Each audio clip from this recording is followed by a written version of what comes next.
Hey guys, today we're going to be taking a look at the City Pack from Baboon to the Moon. And this is my first experience with the company's products. I wasn't super familiar. I think they're more well known for some of their duffel and travel bags.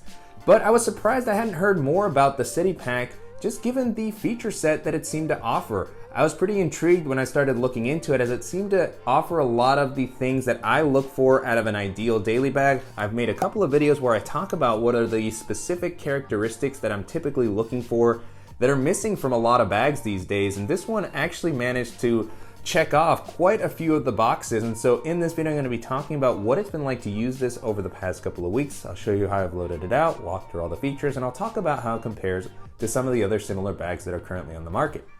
Before jumping into the video, if you're new here, welcome. My name is Danny, and on this channel we love reviewing popular travel and everyday carry gear.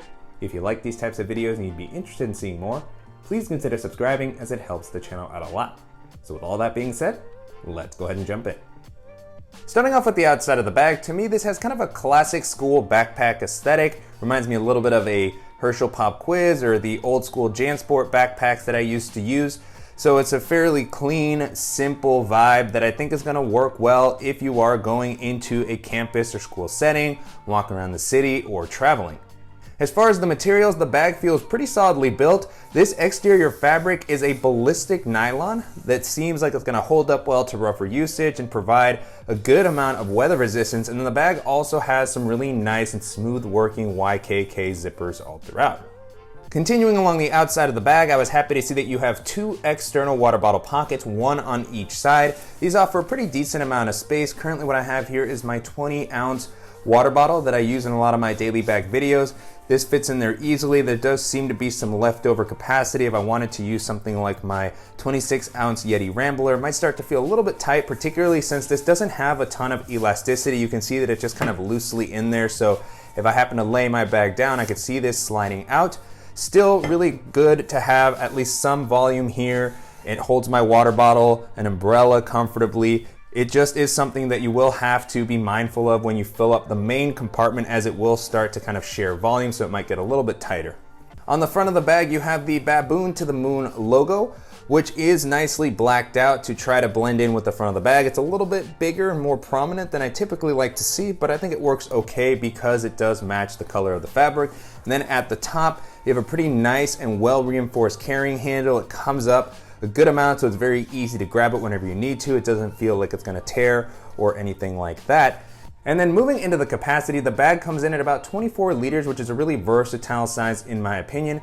I was able to hold all the items that I normally like to carry with me, and I still had some leftover space without the bag feeling overwhelmingly big for walking around on my day-to-day. And I liked it even when the bag is a little bit more packed out. It never feels too bulky, which makes it great for navigating crowded areas, jumping onto public transit, and carrying onto pretty much any domestic or international airline.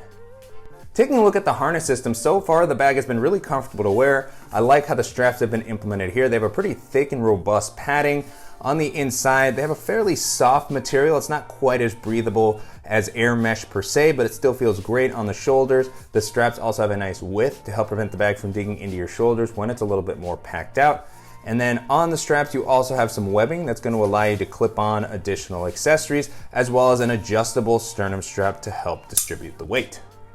Moving into the back paneling, this has also been pretty comfortable. It's got a fairly rigid padding that's well distributed all throughout. It's a little more rigid than what I typically like for a back panel, but it does feel like it's going to offer plenty of support. And I also like that it's elevated to create some air channels to give you a little more airflow while you're walking around throughout the day. And then on the back panel, you also have a great luggage pass-through that's going to allow you to rest this on a suitcase while traveling to save some weight on your back.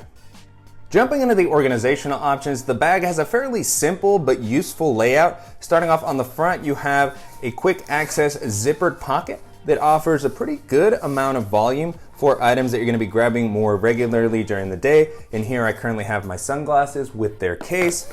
I have portable battery to keep my phone charged.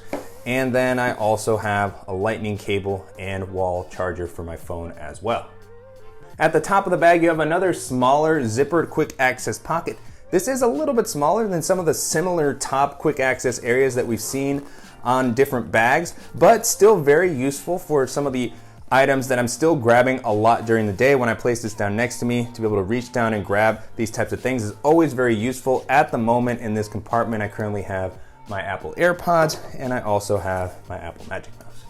The next area that we're going to be taking a look at is the laptop compartment, and I really like that this has a separate laptop area, which is going to make it much easier to get your devices in and out while you're traveling or during the day. And the implementation here is surprisingly good. You have a dedicated laptop and tablet sleeve. These offer a good amount of padding. They're not just simple slip pockets. You have a pretty robust frame sheet on the back, which is going to provide plenty of support and protection. And so as far as the tablet sleeve, I currently have an iPad mini in here with a case, and that's able to fit in there comfortably. I think you could probably fit an 11-inch tablet in there. And then for the laptop sleeve, I currently have my 13-inch MacBook Air, which fits in there easily. Could definitely fit 15-inch laptop in here, I think.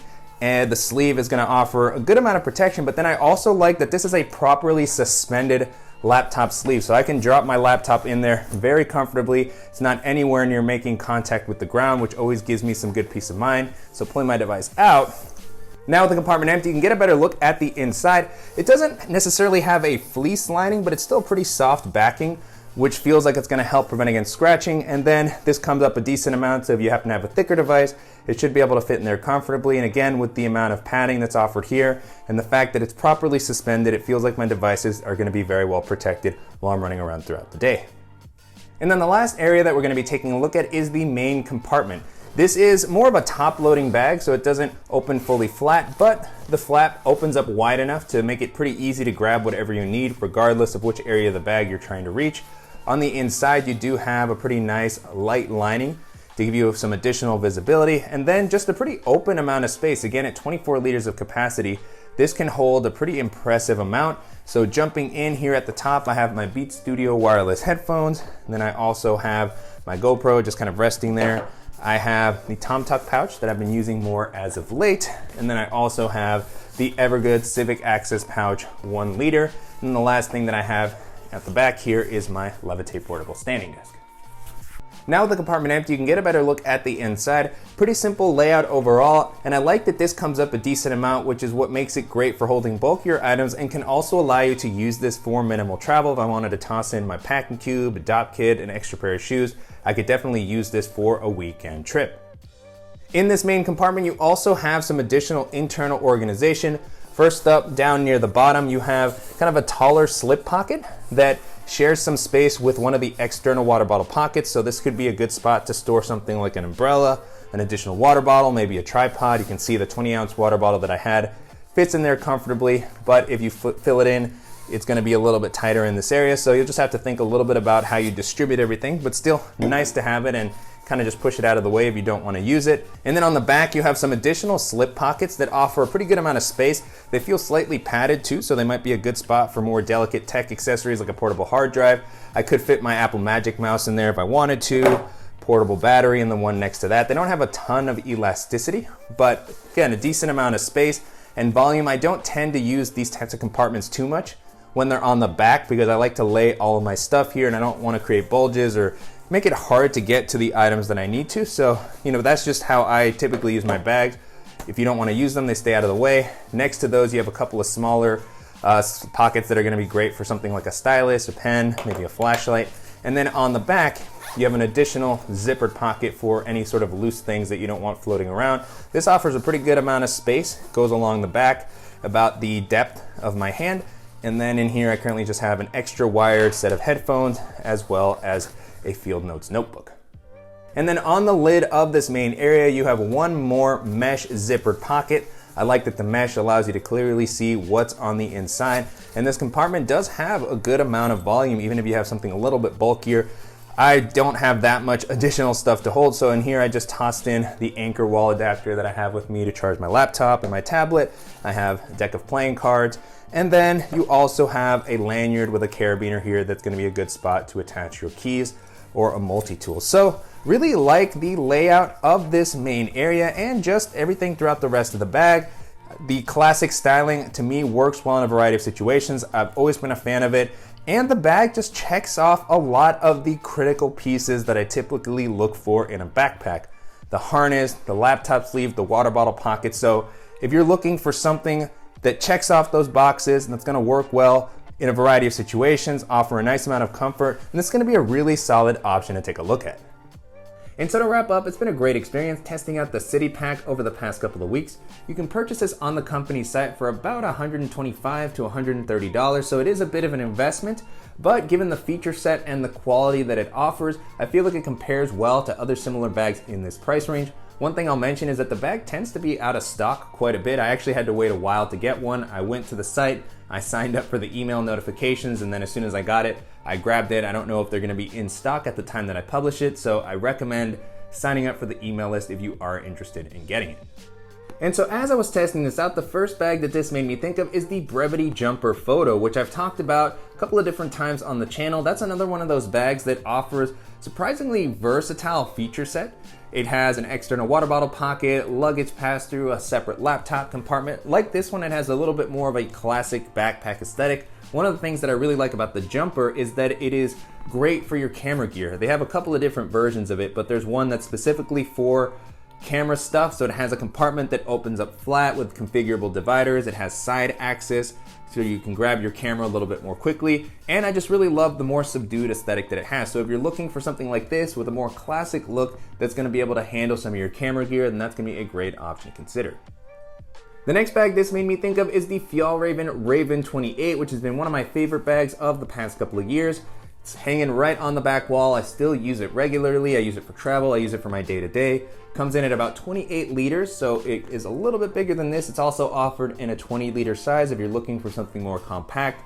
Like this one, that one just checks off a lot of the boxes for what I look for. External water bottle pockets, separate and well padded laptop compartment. The harness system has been improved, and I really just like the more kind of old school aesthetic that that one has. It also just has some extra organizational options. So if you're looking for just kind of a versatile bag for school or for your day-to-day, that's gonna give you some additional pocketing and has a little bit more of that rustic aesthetic, and that's gonna be a fantastic option to consider. And then the last option that I'll mention here is the Air City Pack Pro, which is a really great tech and EDC bag. Definitely has a more modern aesthetic. That one is also a clamshell style bag, so it opens fully flat for easier packing and organization. The harness system on that is one of the most comfortable that I've used. It has a luggage pass-through, very well padded laptop compartment, and it has more organizational options all throughout. It's got a lot of pockets, external water bottle pockets, so just a really versatile and sleek bag. And if you're looking for something that's gonna be very durable, that's gonna work well in a professional setting, and you have a little bit of a higher budget, then that's gonna be one of the best options to take a look at. With that being said, the City Pack from Baboon holds up really well against all those options, and again, just really surprised me with how well it covers the important aspects of a backpack. And if you're looking for something that has a little bit more of a classic aesthetic that covers its base as well, that's gonna be durable and keep your devices protected, that's gonna be a really solid option to consider. And I'm definitely curious to hear what you all think of the City Pack and how it compares to some of the other popular daily bags that are currently on the market. And if there's any similar options that you think that I should check out, as always, please let me know in the comments. And I want to thank you for watching and supporting the channel. If you enjoyed this video, please give us a like. And if you haven't already, make sure to subscribe so you don't miss any upcoming videos, and we'll see you in the next one.